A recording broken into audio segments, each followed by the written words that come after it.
আসসালামু আলাইকুম সুপ্রিয় শিক্ষার্থীরা, আজকে আমরা এইচএসসি 2017 সালে আসছে দিনাজপুর বোর্ড 17 ষষ্ঠ অধ্যায় থেকে 2 নম্বর যে প্রশ্নটা আসে সেটা সলভ করার চেষ্টা করব। তো আমার কাছে প্রশ্ন আছে, আমরা একটু প্রশ্ন দেখে নিই। এই যে আমাদের 2 নম্বর ছিল এইচএসসি 2017 সালের প্রশ্ন, 2 নম্বর আসছিল দিনাজপুর বোর্ড 2017 সালে। দ্বিতীয় এবং ষষ্ঠ অধ্যায় মিলাই প্রশ্নটা আসছিল। এই যে আমার কাছে প্রশ্ন আছে, যাদের কাছে প্রশ্ন নিয়ে তারা স্ক্রিনশট দিয়ে নিই, আর যাদের কাছে আছে তাদের কাছে তো আছে। এই হলো আমাদের প্রশ্ন। এবার আমরা সলভে চলে যাই। আচ্ছা, এখানে আমরা উদ্দীপক দেখতে পাচ্ছি, roll name, date of birth, remark. এখানে কোনো কিছু লেখা নেই, জাস্ট উদ্দীপকটা আছে। তো প্রথম যে প্রশ্ন ছিল এটা রাউটার কি, এটা হলো আমাদের দ্বিতীয় অধ্যায় থেকে প্রশ্ন। তো আমরা রাউটার কি এটা লিখবো ক নাম্বার। আমাদের প্রথম প্রশ্ন কি আসছে, রাউটার কি। আমরা লিখবো যে নেটওয়ার্কিং ডিভাইস দ্বারা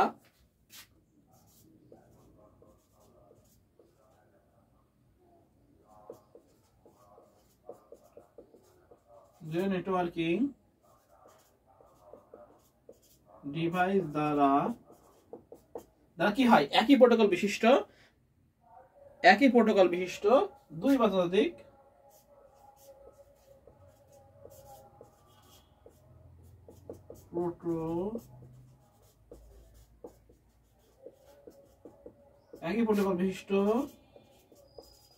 দুই বা ততোধিক যে নেটওয়ার্কিং ডিভাইস দ্বারা একই প্রোটোকল বিশিষ্ট দুই বা ততোধিক স্বতন্ত্র নেটওয়ার্ক কি করা হয়, নেটওয়ার্কের মধ্যে সংযোগ স্থাপন করা হয়। দুই বা ততোধিক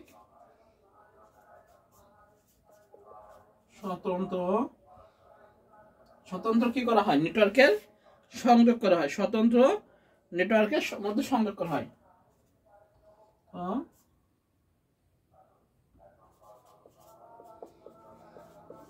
নেটওয়ার্ক এর মধ্যে সংযোগ স্থাপন করা হয় তাকে রাউটার বলে। তাহলে ক নাম্বার হলো কি, যে রাউটার কি, যে নেটওয়ার্কিং ডিভাইস দ্বারা একই প্রোটোকল বিশিষ্ট দুই বা ততোধিক স্বতন্ত্র নেটওয়ার্কের মাধ্যমে সংযোগ স্থাপন করা হয় তাকে বলা হয় রাউটার বলে।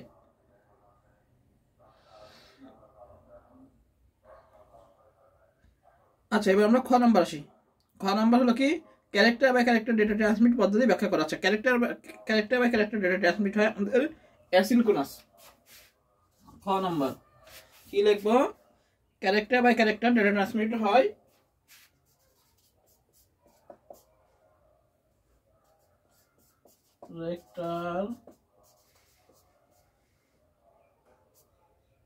Character by character data transmit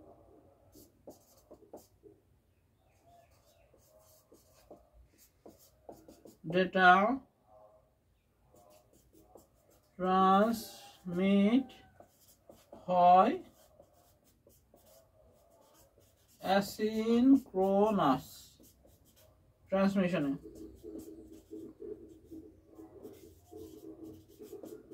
বোর্ডে এভাবে ক খ লেখা যায় না, যেহেতু থিওরিগুলো আমি একটু বলে দিই। হ্যাঁ, মুখে মুখে বলে দিই, এবং আমরা যারা ভিডিও দেখি তারা লিখে নিতে পারবে। হ্যাঁ, সেভাবে আমি বলে দিই। এটা হলো ক নাম্বার, অ্যাসিনক্রোনাস ট্রান্সমিশন। এবার অ্যাসিনক্রোনাস ট্রান্সমিশন সম্পর্কে লিখলে আমরা 2 এর ভিতর 2 পাবো। যদি আমরা অন্য ট্রান্সমিশন লিখি তাহলে কিন্তু আমাদের 0 হবে। বুঝা গেছে?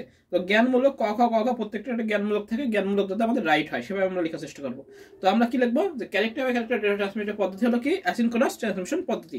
এবার কি লিখবো, এই পদ্ধতিতে প্রেরক হতে গ্রাহকের character by character data transmit হয় সাধারণত কিবোর্ড থেকে সিপিইউ থেকে মনিটর। ডেটা ট্রান্সমিশনের ক্ষেত্রে অ্যাসিনক্রোনাস ট্রান্সমিশন মেথড ব্যবহৃত হয়। এক্ষেত্রে প্রতিটি 7 বিটের ক্যারেক্টারের সাথে একটি প্যারিটি বিট যোগ করে 8টি বিটে পরিণত করা হয়। ট্রান্সমিশনের পূর্বে এর সামনে একটি স্টার্ট বিট এবং শেষে কি থাকে, একটি বা দুটি কি থাকে স্টপ বিট সংযুক্ত করে ডেটাকে 10 বা 11 বিটে পরিণত করে ডেটা ট্রান্সমিট করা হয়। তবে পরপর দুটি ক্যারেক্টার ট্রান্সমিশনের মাঝে বিরতি সকল ক্ষেত্রে সমান হয় না। এভাবে নিজেদের মতো বিস্তারিত লিখে দেবো, যা নিজেদের মতো লিখবো, কিন্তু এটা আমার হওয়াই লাগবে যে এটা হলো অ্যাসিনক্রোনাস ট্রান্সমিশন। তাহলে না হলে আমাদের নাম্বার দেবে না, বুঝা গেছে? তো ক্যারেক্টার বাই ক্যারেক্টার ট্রান্সমিট হয় কিসে, অ্যাসিনক্রোনাস ট্রান্সমিশনে। আচ্ছা, এবার গ নম্বর বলেছে উদ্দীপকের টেবিল তৈরি পদক্ষেপ বর্ণনা করো। আচ্ছা, এই গ আর ঘ এটা আমরা অন্য বোর্ডেও পাইছিলাম, মাদ্রাসা বোর্ডে একই সেম জিনিস, আর ঘয়ে কি আমরা সেম জিনিস পাইছিলাম। এবার আসে গ।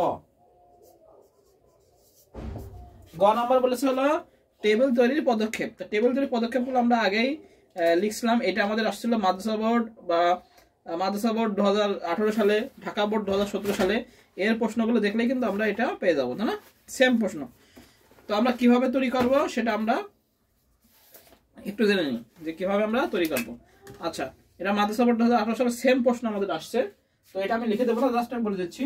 আচ্ছা, একটা আমরা কি করবো, আমরা ডাটাবেজে এমএস এক্সেস, মাইক্রোসফট এক্সেস যেটা সফটওয়্যার, আমাদের যেটা সফটওয়্যার আছে সেটা কি করবো, আমরা ওপেন করবো প্রথমে এমএস এক্সেস, মাইক্রোসফট এক্সেস যেটা শেষে সেটা চালু করবো।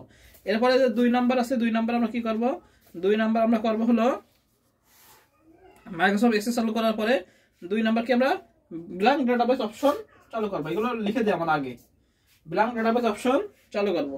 আচ্ছা, 3 নাম্বার কি করবো, ডাটাবেস ব্যবহারকারীদের অ্যাক্সেস ক্ষমতা নিয়ন্ত্রণ করা। ডাটাবেস ব্যবহারকারীদের কি অ্যাক্সেস ক্ষমতা কি করা, নিয়ন্ত্রণ করা। বা আমরা কি করবো, ডেটা ফাইলটি যে নামে সংরক্ষিত করতে হবে সেই নামটি ডান দিকে ডায়লগ বক্সে থেকে ক্রিয়েট অপশনে ক্লিক করতে হবে। এই নিয়মগুলো লিখে দিয়েছিলাম আগে, এজন্য আর লিখে দিচ্ছি আমি। তাহলে 1 নম্বর কি করবো, 1 নম্বর হলো ডাটাবেস প্রোগ্রামে মাইক্রোসফট এক্সেস চালু করবো, ব্ল্যাঙ্ক ডাটাবেস অপশনে সিলেক্ট করবো। তবে কি ডাটাবেস ফাইলটি যে নামে সংরক্ষিত করতে হবে সেই নাম ডান দিকে থাকা ডায়লগ বক্স লিখে ক্রিয়েট অপশনে ক্লিক করতে হবে। এবং 4 নম্বর কি করবো, যে তৈরি হওয়া ডাটাবেস উইন্ডোর ক্রিয়েট মেনুর অন্তর্গত টেবিল ডিজাইন অপশনে ক্লিক করব। এবার 5 নম্বর কি করব, প্রাপ্ত ডিজাইন ভিউ থেকে ফাইল ফিল্ডগুলো যে নাম ও ডেটা টাইপ নিম্নরূপভাবে নির্ধারণ করবো। অর্থাৎ নেমের জন্য টেক্সট, রোল নাম্বার জন্য নাম্বার বা auto number, father's mobile name, designation যা থাকবে তাই। এখানে কি আছে, রোলের জন্য আমরা দেবো অটো নাম্বার, নেমের জন্য টেক্সট, ডেট অফ বার্থের জন্য দেবো হলো ডেট অ্যান্ড টাইম, আর রিমার্কসের জন্য আমরা কি দেবো, টেক্সট দেবো। রিমার্কসের জন্য আমরা টেক্সট দিতে পারি।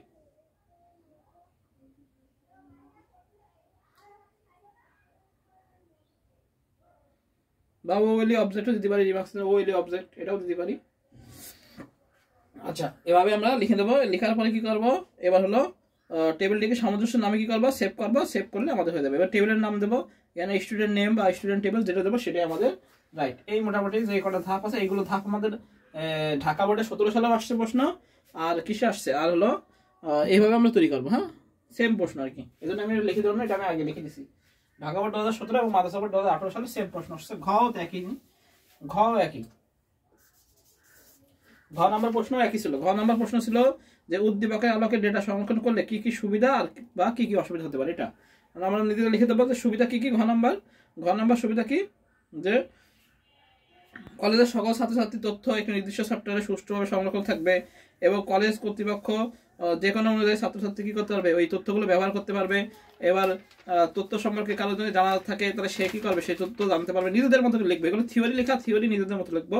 কলেজ কর্তৃপক্ষ প্রয়োজন অনুযায়ী যে কোনো সহজেই কি করবে, ছাত্রীর পিতামাতার সাথে যোগাযোগ করতে পারবে। কলেজ কর্তৃপক্ষ যখন তখন আর কি প্রশাসনিক সিদ্ধান্ত গ্রহণ করতে পারবে। হ্যাঁ, এবার অসুবিধা কি হতে পারে, যেসব অসুবিধা হতে পারে, ছাত্রীদের বা ছাত্রদের কি হতে পারে, বিভাগ, সেশন, ঠিকানা সম্পর্কিত কোনো তথ্য না পাওয়া, কোনো ছাত্রী কলেজে কতদিন অধ্যয়ন করেছে, ওই মুহূর্তে সে ছাত্রী শিক্ষার্থী আছে কিনা সুস্পষ্ট না পাওয়া, বোঝা গেছে।